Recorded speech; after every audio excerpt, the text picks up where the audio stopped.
Здравствуйте, вы смотрите «Актуальное интервью», в студии Надежда Саханская. Научно-исследовательский институт Аланхо СВФУ занимается сохранением, изучением и распространением якутского героического эпоса «Аланхо», шедевра устного и нематериального культурного наследия человечества.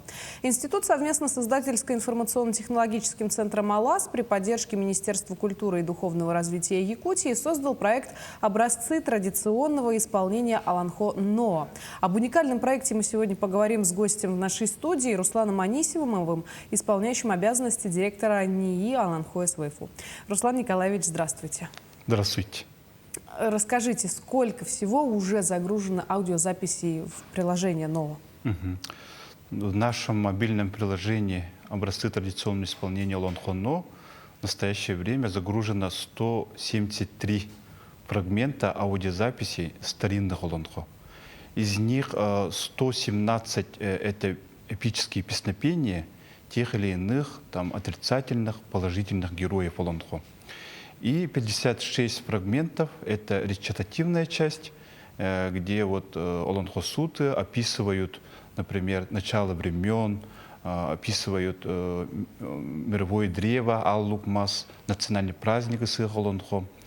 И как говорят, как подчеркивают исследователи, эпическая традиция Саха, она разделяется на три региональные традиции. Это центральная эпическая традиция, где представлены Аланхо-суты центральных районов. Северная эпическая традиция, это в основном северо-восточная часть нашей республики, и вилюйская эпическая традиция. И всего включено 30 Аланхо осетитых.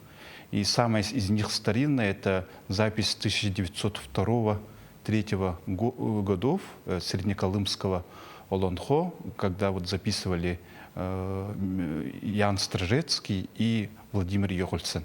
Это самая старинная запись. Но запись у нас в основном это 50-х, 60-х, 70-х, 80-х годов. Удивительно. И все записи сохранились в хорошем качестве. Но есть низкого качества, которые мы в ходе доработали, обработали в цифровом формате. Да. Учитывая, что была проделана такая большая работа, сколько, наверное, лет собирался материал? Да, можно сказать, мы собирали эти аудиозаписи по крупицам, можно сказать, в течение 13 лет.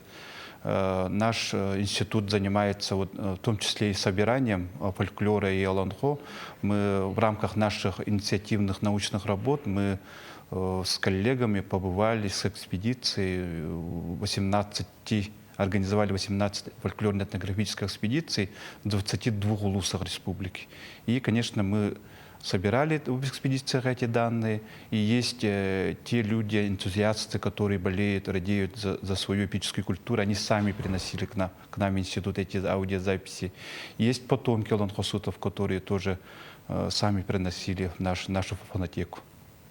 Наверное, еще сотрудничаете с какими-то научными организациями, может быть? Да, мы сотрудничаем со многими научными учреждениями России. И эти записи Среднеколымского Аланхо мы добыли в Пушкинском доме Российской академии наук в Санкт-Петербурге. Как же она туда попала?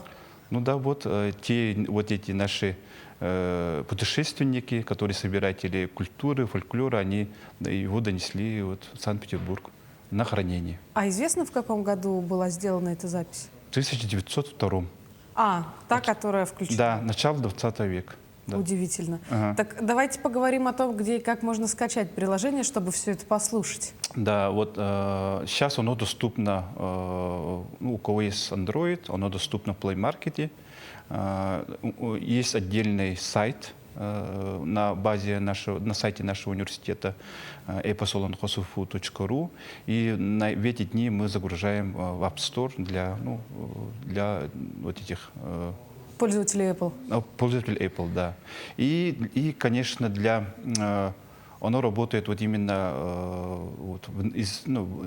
пользуясь интернетом, но мы подумали, что в наших северных улусах, районах, труднодоступных на слегах, интернет слабый, поэтому мы создали такой флешки, которые независимо от интернета, они могут пользоваться и заниматься изучением ну, этого, наших аудиозаписей Аланхо. Это вот как раз, чтобы слушать с компьютера. Да, с компьютера. Флешка и тут инструкции. Расскажите, а есть ли какие-то дальнейшие планы в рамках данного проекта? Потому что такая большая работа была сделана, и очень будет обидно остановиться прямо сейчас. Да, нет, мы останавливаться не будем. Планируем обновляться каждый год. У нас еще есть другие записи, которые еще не обработаны, и мы хотим работать с другими фондами, архивами республики. И планируем в этом году, до конца года, тоже обновление сделать. Новые аудиозаписи будут включены. Там у нас всего 173, я сказал. Мы хотим его донести до 300 фрагментов. И, конечно, есть пожелания наших пользователей. Они бы хотели еще, чтобы мы создали еще рубрику подкасты Аланхо, ученых, чтобы они там рассказывали о особенностях исполнительского искусства Аланхо, да, о вообще содержании Аланхо. Вот такие подкасты мы будем снимать тоже в этом году, начиная. Это звучит очень интересно. А не планировали сотрудничать каким-то образом со школами? Вот, например, чтобы на уроках национальной культуры включать отрывки? Да, наш ученый совет нашего института, оно рекомендовало наше мобильное приложение как обучающий материал в школах и вот учреждениях культуры, чтобы, пользуясь этим мобильным приложением, наши молодые исполнители Аланхо, наши аланхосыты, вот, слушая Аланхо, они перенимали вот, сказания настоящих маститов аланхосытов, научились петь по-старинному вот те эпические сказания, которые есть в мобильном приложении. И, конечно, вторая особенность этого мобильного приложения, можно изучать и якутский язык. Якутский язык, особенности вот древнего языка Аланхо. Литературного? Нет, это фольклорный будет. Это фольклорный. Фольклорный будет, ага. Расскажите, а чем еще занимается ваш научно-исследовательский институт? Наш институт занимается в эти дни, в этом году мы занимаемся еще созданием энциклопедии Аланхо в 5 томах. Мы планируем его завершить в 2028 году. В этом году мы должны выпустить из печати первый том, это Аланхосуты, где вот будут даны все биографические сведения наших именитых аланхосутов, которые жили, творили на территории Якутии, начиная с 17 века по наши дни. И включено будет свыше 700 биографических сведений об аланхосутах в этот том. И потом уже пойдут другие тома, это сюжеты Аланхо, различные сюжеты, образы Аланхо персонажа, эпос и общество, вот такой у нас раздел есть. И самый 5-й, этот завершающийся том, должен быть универсали, уникали, именно посвященные результатам научных исследований в области Аланхо. Руслан Николаевич, учитывая, что героический эпос Аланхо – это шедевр устного нематериального культурного наследия, возможно, в мире есть какой-то самый популярный отрывок, о котором мы наслышаны больше всего. Отрывок? Да. Ну, самый наш, можно сказать, национальный бренд Аланхо, это национальный эпос, это, конечно же, Нюргун Батур Стремительный, который воссоздал сам наш Платон Алексеевич Аюнский, из 30 Аланхо, можно сказать. И сейчас оно считается самым объемным, самым таким, можно сказать, объемным и самым длинным Аланхо. Именно в литературном прочтении, можно сказать. И есть самое длинное Аланхо, это Аланхо у Салданского улуса, романа Алексеева. Это называется «Алатыр Алатуйгут». Вот такое Аланхо. Оно почти насчитывает 50 тысяч стихотворных строк. По объему у нас, если мне изменяет память, то мы по счету 4-е или 5-е место занимаем в мире по объему стихотворных строк. То есть даже не о сотворении мира, где речь идет о верхнем, нижнем, срединном мирах? Да, да. Удивительно. Скажите, а вот сколько сотрудников числится в вашем институте? Потому что работа делается феноменальная. Да, работа у нас огромная, но у нас как бы коллектив небольшой. Но у нас работает 14 человек сотрудников, в основном молодые исследователи. И самая уникальность нашего института — это то, что наши сотрудники, они влюбленные в свое эпическое наследие своего народа. Поэтому они вот так сильно, рьяно, мощно работают.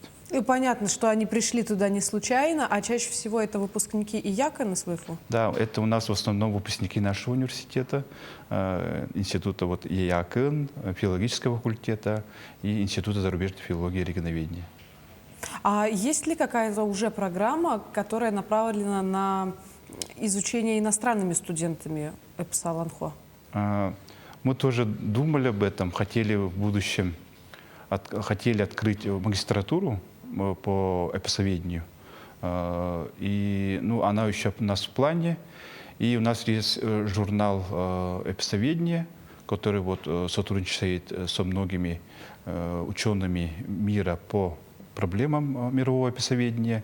И, конечно же, нам молодые иностранные наши коллеги тоже отправляют свои статьи для публикования в нашем журнале. Наш журнал входит в перечень Высшей аттестационной комиссии Министерства высшего образования и науки Российской Федерации. А случайно у иностранных коллег где-нибудь в музеях или архивах не находились отрывки Аланхо? Вот, это у нас это резонный вопрос. Мы хотели бы еще поискать. Знаем, что есть Аланхо, есть аудиозаписи в других музеях, фондах, не только в России, но и за рубежом. И это наш, можно сказать, следующий этап нашей работы. О котором вы пока говорить не будете? Да. Да. Ну что ж, понятно. Руслан Николаевич, спасибо вам большое, что нашли для нас время, рассказали о приложении. Все это звучит очень интересно. Я надеюсь, что многие после просмотра нашего с вами интервью обязательно побегут скачивать и прослушивать, чего вы там такого сделали. Спасибо. Напомню, вы смотрели актуальное интервью. До встречи в эфире.